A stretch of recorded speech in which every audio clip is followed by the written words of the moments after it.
बृहस्पति देव की कथा।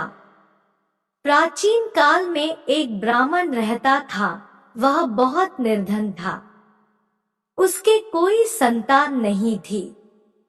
उसकी स्त्री बहुत मलिनता के साथ रहती थी। वह स्नान न करती, किसी देवता का पूजन न करती।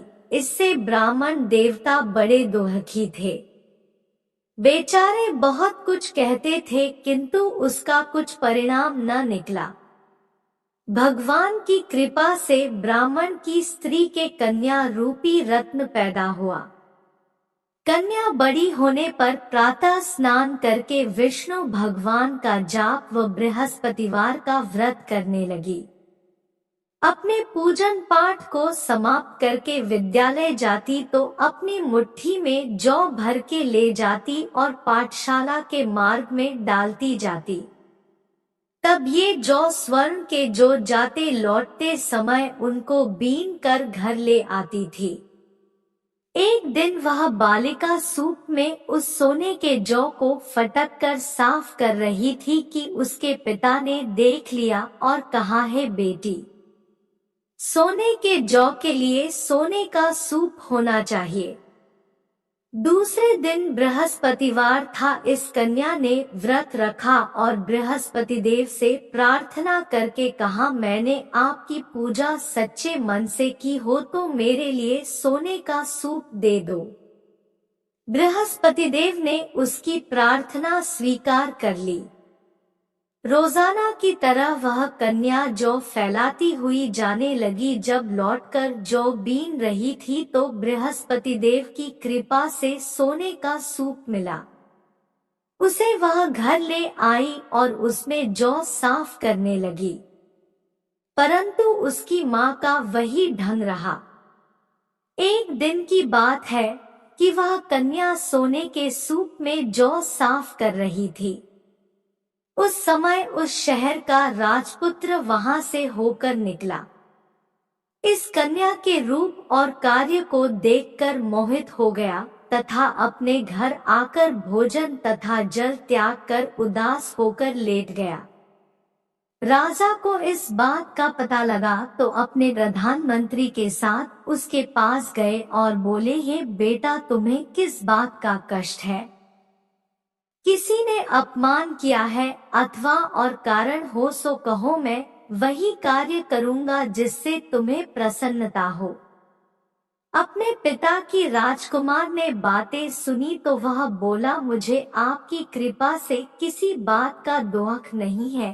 किसी ने मेरा अपमान नहीं किया है, परंतु मैं उस लड़की से विवाह करना चाहता हूँ जो सोने के सूप में जौ साफ कर रही थी। यह सुनकर राजा आश्चर्य में पड़ा और बोला, है बेटा, इस तरह की कन्या का पता तुम ही लगाओ। मैं उसके साथ तेरा विवाह अवश्य ही करवा दूंगा। राजकुमार ने उस लड़की के घर का पता बतलाया। तब मंत्री उस लड़की के घर गए और ब्राह्मण देवता को सभी हाल बतलाया।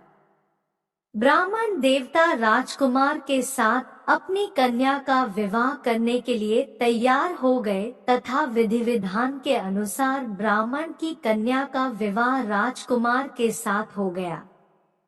कन्या के घर से जाते ही पहले की भांति उस ब्राह्मण देवता के घर में गरीबी का निवास हो गया।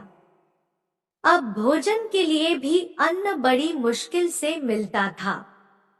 एक दिन दुखी होकर ब्राह्मण देवता अपनी पुत्री के पास गए। बेटी ने पिता की दुखी अवस्था को देखा और अपनी माँ का हाल पूछा। तब ब्राह्मण ने सभी हाल कहा। कन्या ने बहुत सा धन देकर अपने पिता को विदा कर दिया।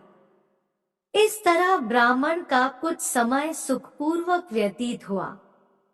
कुछ दिन बाद फिर वही हाल हो गया।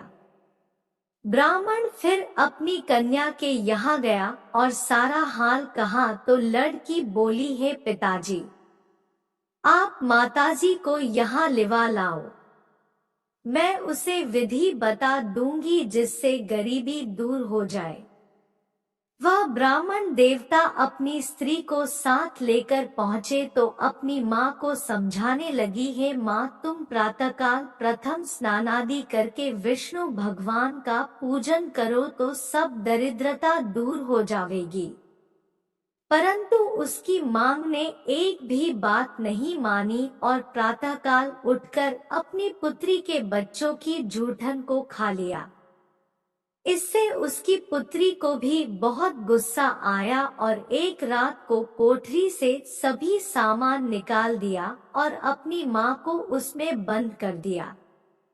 प्रातःकाल उसे निकाला तथा स्नानादि करा के पाठ करवाया तो उसकी माँ की बुद्धि ठीक हो गई और फिर प्रत्येक बृहस्पतिवार को व्रत रखने लगी।